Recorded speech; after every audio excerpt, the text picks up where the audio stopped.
Hello and welcome to this video on question 5 of paper 2, and again we're looking at the examiner's advice. So let's jump into a typical question. The topic is likely to be conventional and familiar, so that's good news in the sense that you'll know what to write about, but it's really bad news because it will be relatively boring. So your creativity is going to help here. And the most important part of the question is actually going to be your planning. And we'll look in a minute at the mistakes that students make when they plan. Right, let's look at the wording. Pets are a vital part of growing up. All children should grow up with a pet to look after, to teach them valuable lessons about caring, taking responsibility for others, and coping with death.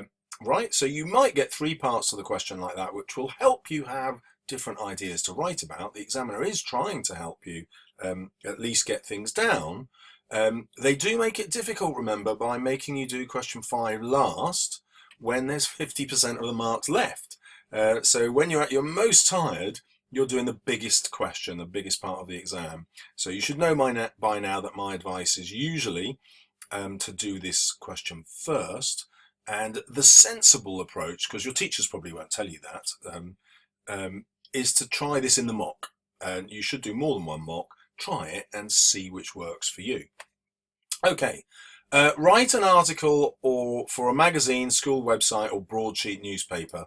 Now I've kept that in because it reminds you to be formal. It might say write a blog or a letter, and the danger of that is that you'll write something that's colloquial for your friends, where you're not trying to use the best vocabulary in the examiner's head, okay, the best vocabulary that you can.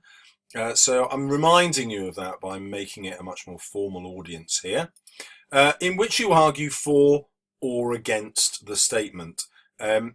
It's quite dangerous to argue both sides and then decide at the end, so I wouldn't do that. I would structure it like this. This is what some people say, but I completely disagree with them. This is the right answer. And then your next paragraph does the same. Some people argue blah, blah, blah, but actually blah, blah, blah, blah, blah is much better.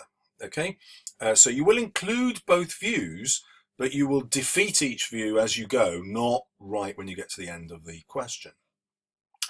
Okay, and then 24 marks are available for how well you write in terms of your vocabulary and ideas and sentences, and 16 marks are available for how you control those sentences, usually with punctuation and spelling. Okay, well, you should be familiar by now with my mnemonic to help you remember all the rhetorical devices, those persuasive techniques. This will inevitably come up because the whole question is about the writer's viewpoints and ideas and perspectives, and all of the writer's viewpoints and perspectives will be demonstrated with those techniques. So if you learn these, you prepare for the whole exam paper. Commit them to memory, test yourself. So now we're going to look at the examiner's advice about where students went wrong. So typically they wrote down the mnemonic and then used that as their plan. So this is important and worth taking a little time over. At the beginning of the whole paper, if you're not sure what all the things are in Mad Father's Crotch, it's worth just writing down Mad Father's Crotch, not all the words that go with it. Okay, and just focus on the ones that you know. However, don't start the question thinking, right, I've got to write a metaphor, next I've got to put some alliteration in, and next I've got some direct address. That will slow you down and make things very difficult for you. However, in your revision for this paper, that is a brilliant way to revise.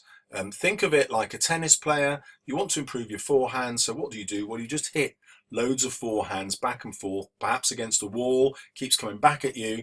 Then you want to improve your backhand, and you do the same. You do it with slice, you do it with topspin, and you keep repeating the same exercises. But well, that's a perfect way to revise, because then all these things become second nature to you. They become a habit. Okay, but if the tennis player went into the match and always just kept hitting back the forehand, well, the opponent would realise that they just had to play to that player's backhand and they'd lose the game. So you don't want to do that in the exam, but it is a fantastic way to revise.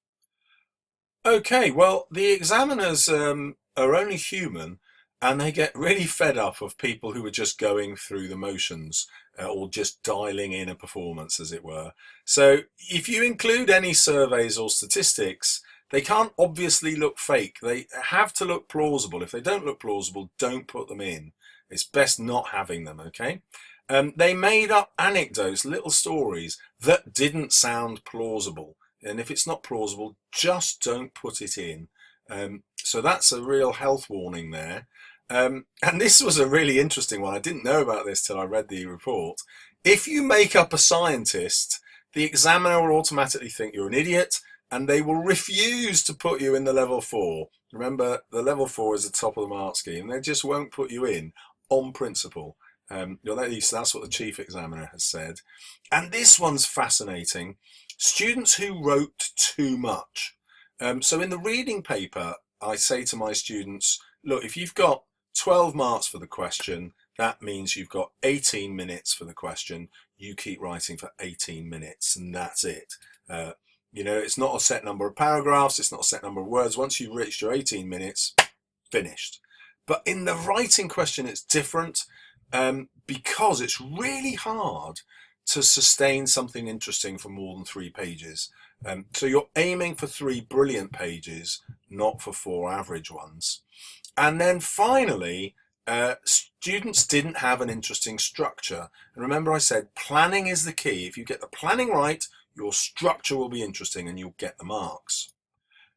So where did students gain marks? Well, they gained it by planning really brilliantly.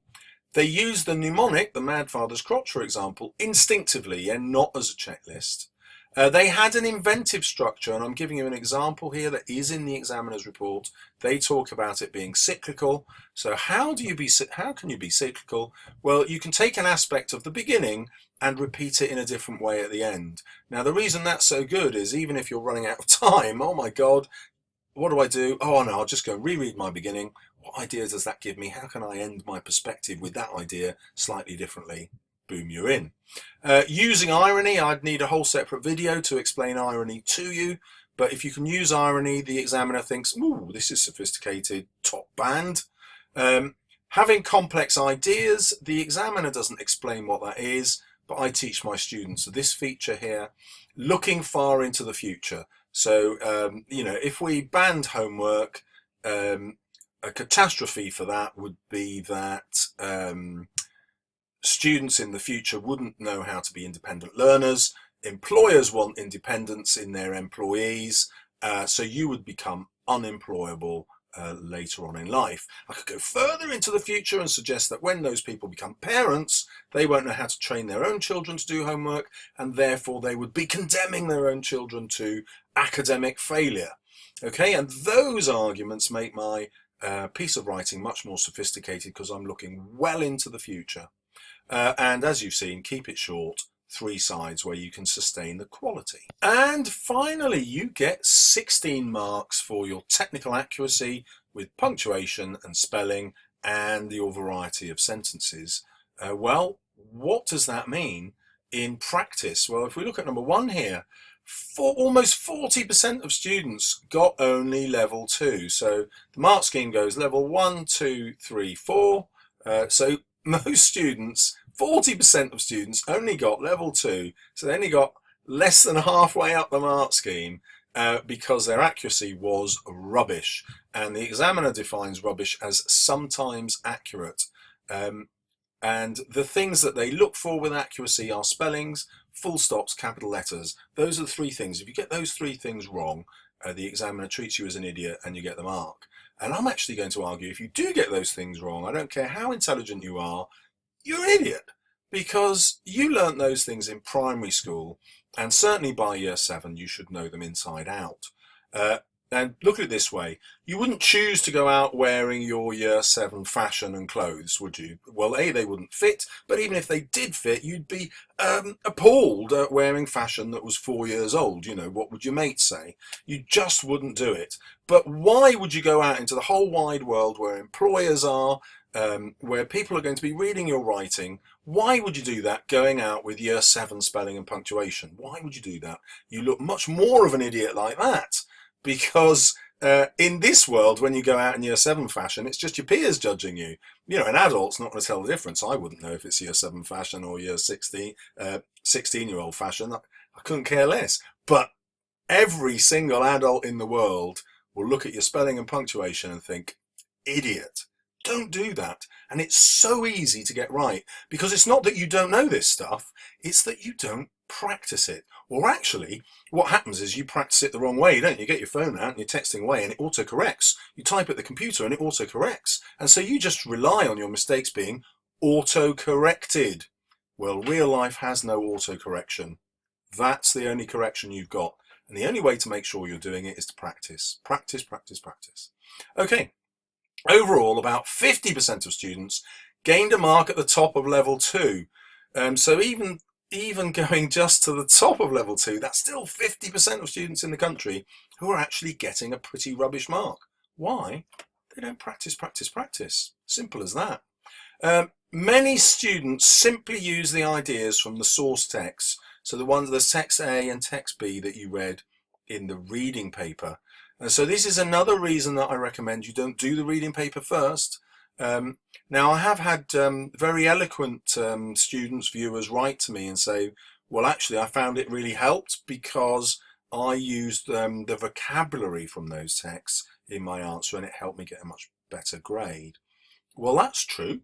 If you just use the vocabulary, that would definitely lift your answer, because these texts are written by professional writers, aren't they? However, if you just rely on the ideas, they won't be yours, you won't be using them in an interesting way, and what's more, 50% of the other students in the exam will be using the same ideas because they've just read the same paper you have. So there are real advantages to not doing the reading questions first.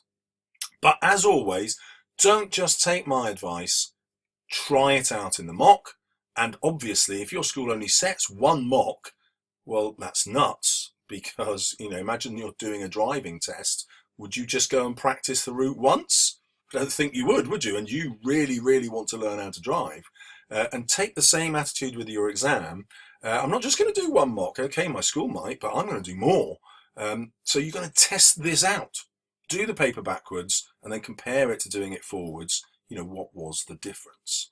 Okay, this is a slightly longer video, but remember, question 5 is 50% of the whole exam. So why wouldn't you spend longer practicing it? Thank you for sticking with me. Good luck. Don't forget to subscribe if you want more. See you soon.